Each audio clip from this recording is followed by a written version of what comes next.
Hello good morning, welcome to my YouTube channel. मैं Ravinder sir.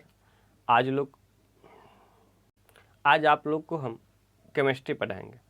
Chemistry में पढ़ाएंगे salt के बारे में। सॉल्ट मतलब लवण के बारे में आज आप लोग को पढ़ाएंगे। इससे पिछले वाले वीडियो में आप पढ़े थे बेस के बारे में। बेस मतलब क्षार के बारे में इससे पिछले वाले वीडियो में पढ़े थे। अब इस वीडियो में हम क्या पढ़ेंगे? साल्ट के बारे में, लवण के बारे में। किसका चैप्टर है, किसका टॉपिक है? तो एसिड, बेस और साल्ट। जो चैप्टर आप पढ़ रहे हैं इनकी आज लास्ट क्लास है। तो इस वीडियो में हम एसिड, बेस और साल्ट का लास्ट टॉपिक ख़त्म करने जा रहे हैं, सॉल्ट के बारे में। तो इससे पीछे का वीडियो जो नहीं देखे हैं वो प्ले लिस्ट में जाकर उस देख लीजिए, या वीडियो के ऊपर आइकन का बटन होगा उसको दबा दीजिएगा तो नीचे सारे वीडियो आ जाएंगे, उनको आप देख लीजिएगा। चलिए तो हम क्लास स्टार्ट करते हैं। साल्ट क्या होता है? लवण। सिंपल सी लवण क्या होता है? जब अम्ल और भस्म आपस में अभिक्रिया करते हैं भस्म, तो क्या बनाते हैं? लवण। अभिक्रिया करते हैं तो लवण और जल बनाते हैं। सिंपल सी इसकी डिफिनेशन आप रख सकते हैं लवण की। जब अम्ल और भस्म को अभिक्रिया करता है तो उससे बनने वाले प्रोडक्ट जो होते हैं क्या कहलाता है? लवण कहलाता है।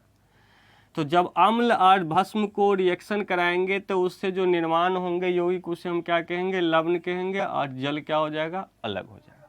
अब थोड़ा भस्म का पीएच मान देखिए क्या होता है। पीएच मान भस्म का, अगर आपका स्ट्रॉन्ग एसिड मतलब क्या समझे? परवल अम्ल और प्लस, पहला पॉइंट लिखते हैं, परवल अम्ल प्लस परवल भस्म। अब परवल अम्ल मतलब क्या समझे? स्ट्रॉन्ग एसिड और स्ट्रॉन्ग बेस जब आपस में रिएक्शन करेगा तो इनका पीएच मान हमेशा 7 होगा।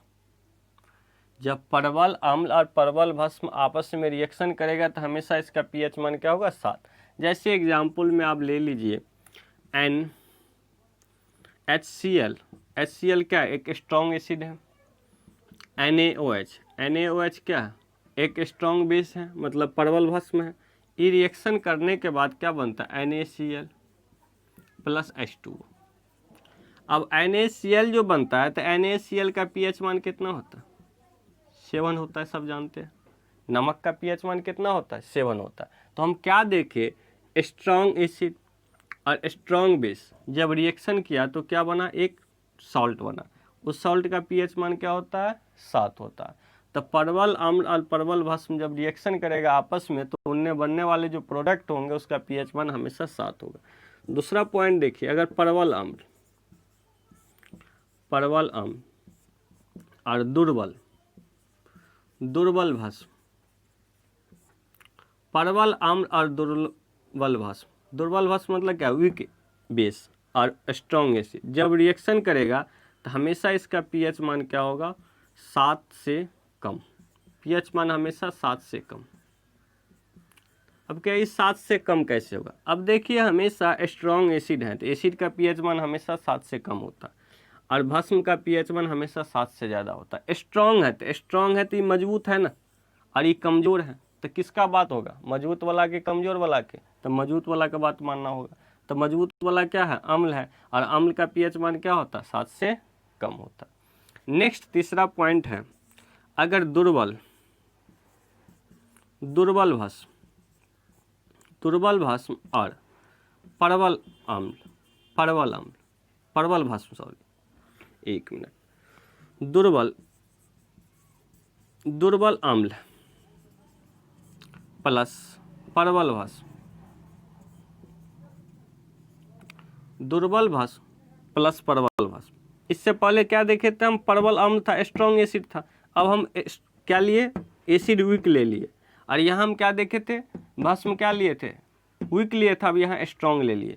तब अब इसका पीएच मान क्या होगा? तो अब इसका पीएच मान क्या होगा? 7 से अधिक। क्यों अधिक होगा? यहाँ कौन मजबूत है? तो यहाँ कौन मजबूत है? परवल भस्म मतलब क्या? बेस स्ट्रॉन्ग है। तो बेस जब स्ट्रॉन्ग होगा तो बेस का बात मानना होगा। तो बेस का पीएच मान क्या होता है? 7 से अधिक। अब रही एक कंडीशन और, चौथा कंडीशन कहिएगा सर, परवल दुर्बल दुर्बल अम्ल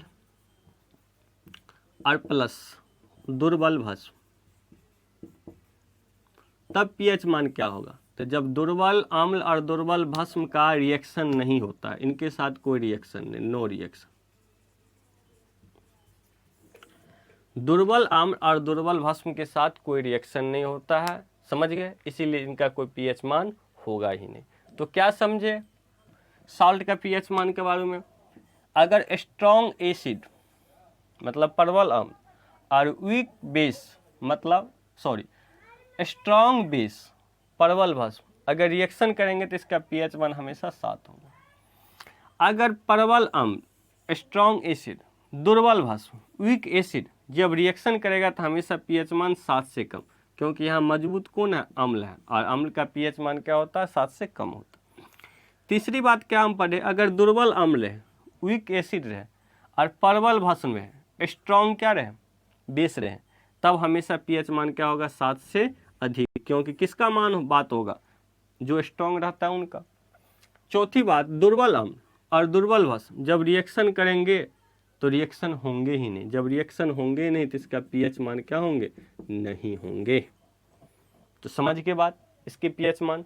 अब हम पढ़ेंगे कुछ कंपाउंड सॉल्ट का। कौन सी कंपाउंड है अब देखिए। अब हम लवण के कुछ कंपाउंड के बारे में पढ़ेंगे। तो देखिए पहला कंपाउंड क्या लिखते हैं। पहला कंपाउंड NaHCO3, NaHCO3 जिसे आप क्या कह सकते हैं? Sodium bicarbonate. सोडियम बाइकार्बोनेट या उसे बेकिंग सोडा या उसे खाने वाले सोडा कह सकते हैं, खाने योग्य सोडा। तो क्या समझे? NaHCO3 सोडियम बाइकार्बोनेट या उसे बेकिंग सोडा या उसे खाने योग्य सोडा आप कह सकते हैं। इनका कहाँ यूज होता है? देखिए इनका सबसे पहली बात यूज होता है, ये भी पेट की अम्लीयता को कम करता है, पेट की अम्लीयता को कम करता है। जब आपको क्या गैस बनता है तो उनका भी आप यूज कीजिएगा तो क्या होगा? पेट की अम्लीयता को आपका क्या करेगा? कम करेगा। दूसरी बात होता है बेकरी उद्योग में, बेकरी उद्योग जानते हैं? बेकरी उद्योग मतलब एक बिस्किट उद्योग में जो फूलने वाला बिस्किट होता है, समझ गए? या मान लीजिए देखिए बेकरी केक को फुलाने में इसका यूज होता है। केक जो फूलता है तो इसमें किसका यूज? सोडियम बाइकार्बोनेट का यूज होता है केक को फुलाने में। बताए थे सोडियम बाइकार्बोनेट से क्या होता है? फुलाया जाता है। और सोडियम बाइकार्बोनेट थोड़ा कड़वा होता है। कड़वा को कम करने के लिए टार्टरिक एसिड डाला जाता है, जो किस में पाया जाता है? इमली में। तो किस में होते हैं? केक में भी इसका यूज किया जाता है। चलिए और नेक्स्ट है अग्निशामक यंत्र में भी किया जाता है। अग्निशामक यंत्र में इसका काम। अब देखिए नेक्स्ट कंपाउंड क्या? नेक्स्ट कंपाउंड है Na2CO3 into 10H2O sodium carbonate. Sodium carbonate. Next क्या है? सोडियम कार्बोनेट कहिए या उसे आप कह सकते हैं वॉशिंग सोडा या इसे धोवन सोडा भी कह सकते हैं।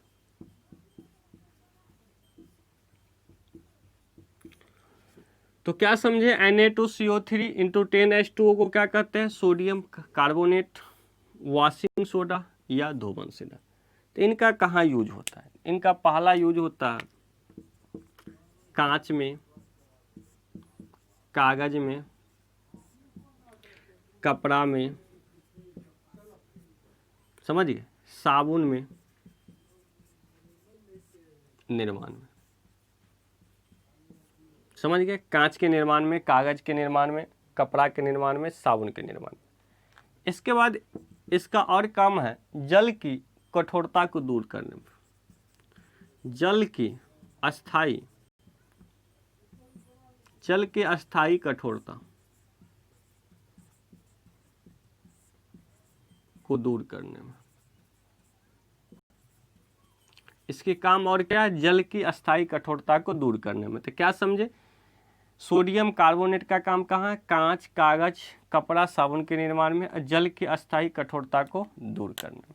नेक्स्ट कंपाउंड देखिए, तीसरा K2SO4 Al2 SO4 के हॉल इंटू 24H2O। इसको कहा जाता है पोटेशियम एल्यूमिनियम सल्फेट प्लस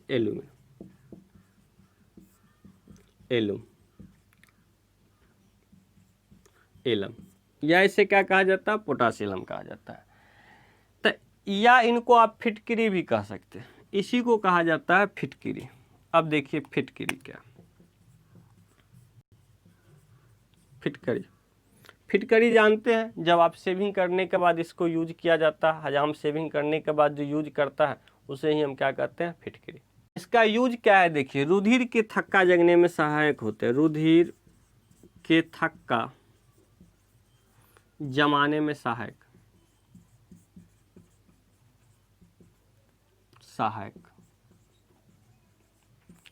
अब देखते कहीं कट जाता है तो अगर फिटकरी लगा लीजिएगा तो क्या होगा? वहां जम जाता है। दूसरी बात, अग्नि, अगला है जल शुद्धिकरण में। तो क्या समझे? K2SO4 Al2SO4 इन का हल 3 इंटू 24H2O को क्या कहा जाता है? पोटास एल्युमिनियम सल्फेट या पोटासियम, जिसे हम क्या कहते हैं? फिटकरी कहते हैं। जो फिटकरी आप यूज करते हैं, इनका क्या क्या यूज होता है? रुधिर के थक्का जमाने में सहायक होते हैं, अग्निशामक वस्त्र बनाने में होते हैं, जल के शुद्धिकरण में भी इसका काम होता है। और ये किस विधि से काम करता है कहेगा? तो स्कंदीकरण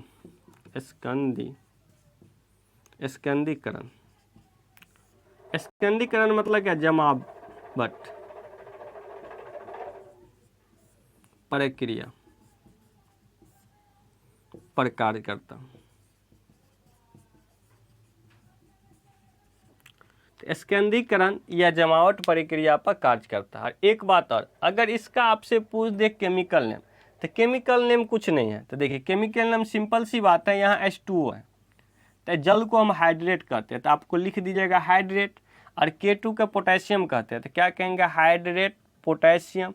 SO4 को क्या कहते हैं? सल्फेट। और Al को क्या कहते हैं? एल्युमिनियम। तो आपको डायरेक्ट पढ़ना है कि हाइड्रेट पोटेशियम एल्युमिनियम सल्फेट, इसका केमिकल नाम क्या हो जाएगा? Hydrate potassium aluminium sulphate. समझ गए? तो चलिए आगे और देखिए इसके कंपाउंड।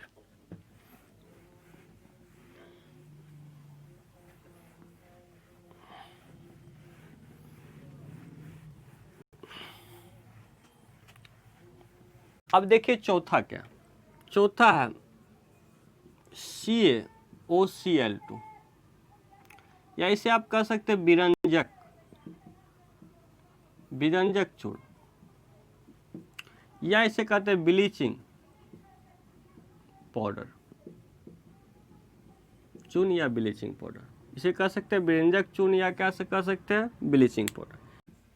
प्लस Cl के साथ अभिक्रिया कराएंगे तो क्या बनेगा? CaOCl2 प्लस H2O बाहर निकल जाएगा। ये क्या होता है? Calcium hydroxide. कैल्शियम हाइड्रोक्साइड मतलब क्या समझे? बूझा हुआ चूना को हम क्लोरीन के साथ अभिक्रिया करते हैं तो क्या प्राप्त होता है? विरंजक चूर्ण CaOCl2 प्लस H2O हमें प्राप्त होता है। इसका काम होता है, जो आप पानी पीते हैं, पीने वाले पानी को जीवाणु से मुक्त करने के लिए, पीने वाले पानी को जीवाणु से मुक्त करने के लिए, से मुक्त। दूसरी बात, कीटनाशक के रूप में।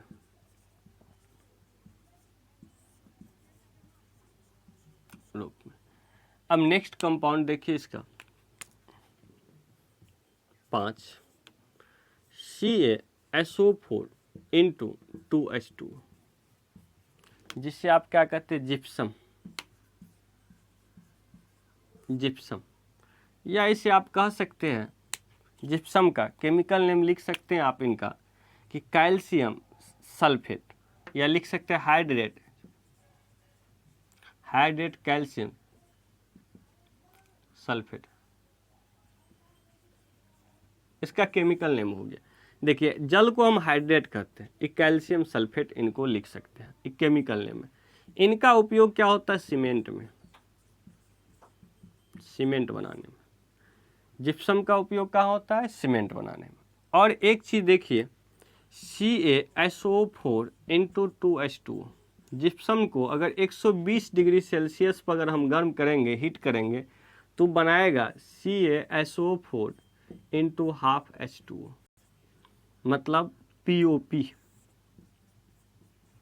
POP मतलब क्या समझे, plaster of Paris.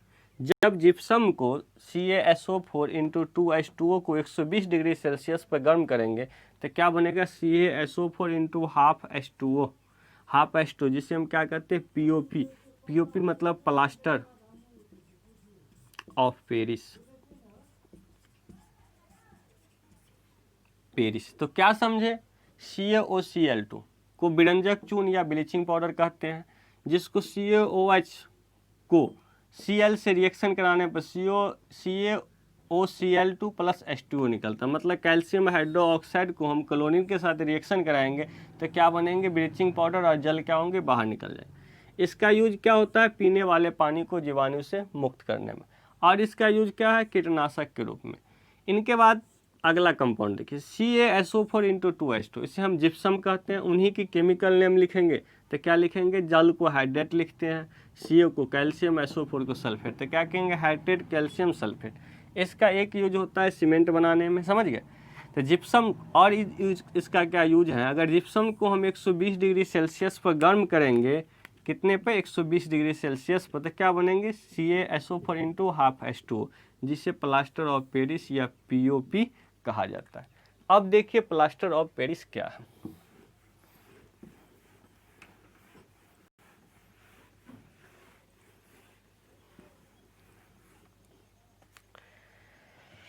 Six number होंगे, देखिए CaSO4 into half H2O, plaster of Paris, या इनका आप केमिकल नेम लिखिएगा तो देखिए केमिकल नेम क्या होता है। सीधे हाफ है तो semi hydrate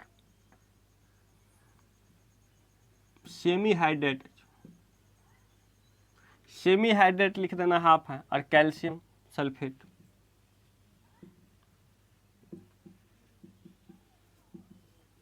semi hydrate calcium sulphate, same चीज़ है, कुछ नहीं है, हाफ था तो सेमी लिख दिए, H2O हाइड्रेट लिख दिए, कैल्शियम सल्फेट वही चीज़ लिखे। अब देखिए इनका यूज कहाँ होता है, तो इनका यूज होता है झूठी दीवार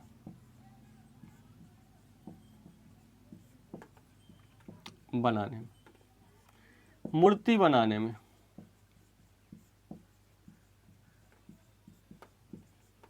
चिकित्सा क्षेत्र में,